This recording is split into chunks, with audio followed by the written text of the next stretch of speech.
Hello, ladies and gentlemen. Right, so today, for the tech news and stuff, obviously we're going to talk about the PlayStation 4. Who'd have saw that coming, eh? The game in the background is Call of Duty Black Ops 2, obviously. I put this one up. This is an absolute beast game that I had. I've put some of the podcasting features on there, like the scoreboard is on the left-hand side and the map is on the right-hand side. Yeah, you might want to watch a bit further into the video later on when I go on absolutely beast of a kill streak. But we will go over some of the stuff that we know about the PlayStation 4. Now, a lot of people have watched or did watch the Sony press conference, so we won't really go too far into what was said there. What we're going to look at is what was actually said afterwards to the press and stuff after the actual event went out live on Ustream and such other streaming channels. So we're going to go over the tech specs first time, a little rundown of the tech specs. Obviously we know it was going to be the x86 chipset, but they didn't actually tell you what kind of processor it was going to be. It is going to be an AMD 64 codenamed Jaguar with 8 cores.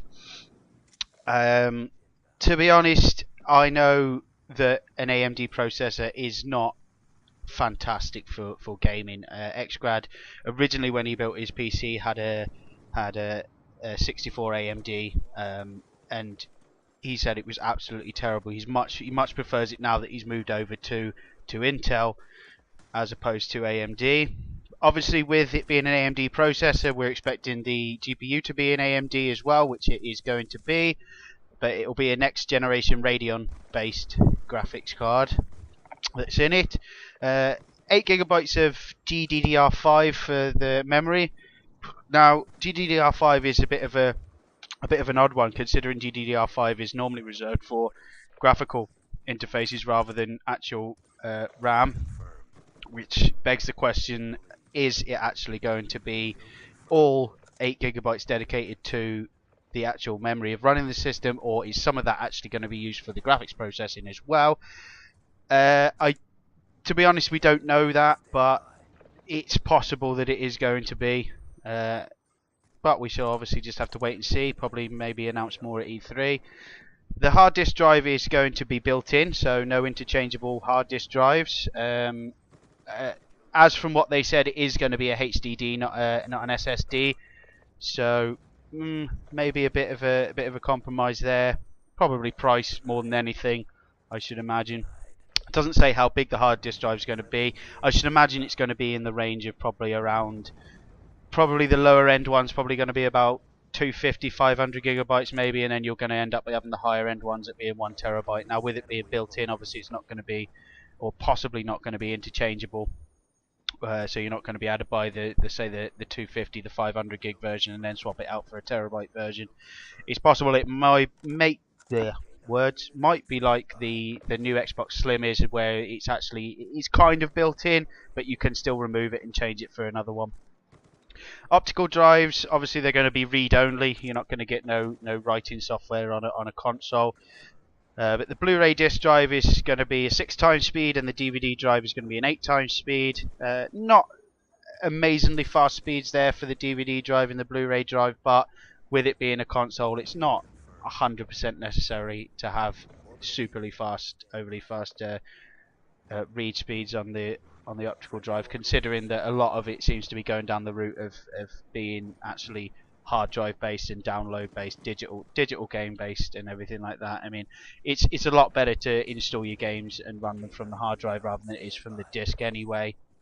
People know this already from the 360 and from the PlayStation 3.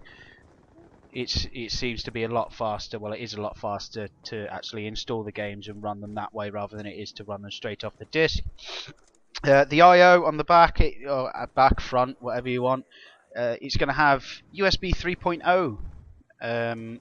Obviously, it doesn't say how many of them it's going to have. I would assume it's going to be a lot like the 360 in that regard, where it's going to end up having probably 2 on the front, 1 on the back, or 2 on the front, 2 on the back. Communication port, obviously we're going to have an Ethernet connection for for your online features and stuff like that. You're going to have a built-in wireless connection as well, kind of like what the PlayStation 3 has already and the new Xbox does. And Bluetooth 2.1, which asks the question, it's possibly going to be that the PlayStation is going to be Bluetooth run again, so your headsets are going to be Bluetooth, your control pads are going to be Bluetooth as well. The AV outputs on the back, HDMI obviously, analog AV out, and a digital audio output as well. The optical, there's kind of like the red glowy one that you plug into the back. That's kind of it really of what they've said about the tech specs. Obviously we're hoping for a bit more in-depth information really when it comes to E3, but we shall move on over to another few things that I'd like to talk about. Apparently they've announced that the games are going to be priced between 99 cents and $60. So converting that into UK money, between probably about 45p, maybe a little bit more, probably about 55p, and about £40, I would imagine. So I mean, games tend to jump around in price depending on which region they're released in. I mean, the UK seems to have at the moment, apart from Australia, seems to have one of the most expensive titles that you can actually buy. I mean, look at when Call of Duty comes out, you normally find that on store shelves and stuff like that for around the £40 mark. But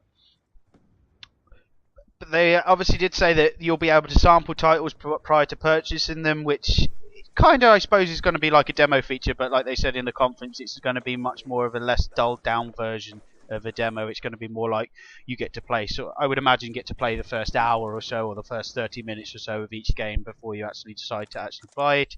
It's obviously going to be used via the gaming streaming system, kind of like OnLive, the DrRodneyMckay system, what they're going to be using. The DualShock 4. The original DualShock 3 controller is not going to be supported on the new console, so you are going to have to buy the new controllers, but it will support the current generation of the PlayStation Move. There's not really much else really to say about it. I mean, we've not really had too much information been released. Obviously they want to save some of the information for E3.